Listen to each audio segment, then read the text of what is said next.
শয়তান হলো প্রকাশ্য শত্রু। কি শত্রু? প্রকাশ্য শত্রু। আল্লাহ তাআলা আরো সতর্ক করে দিয়ে আমাদেরকে বলেন সূরাতুল বাকারার 108 208 নম্বর আয়াত। আল্লাহ তাআলা বলেন ইয়া আইয়ুহাল্লাযীনা আমানু দুখুলু ফিস-সিলমি কাফা ওয়া লা তাত্তাবিউ খুতুওয়াতিশ শাইতান ইন্নাহু লাকুম আদুওয়াম মুবিন।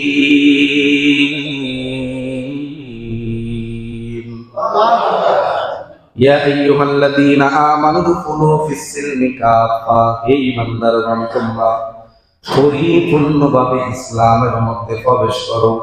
ওয়ালা তাত্তাবিউ খুতুওয়াতিশ শাইতান, শয়তানের পথকে তোমরা অনুসরণ করবে না। কারণ হলো শয়তান তোমাদের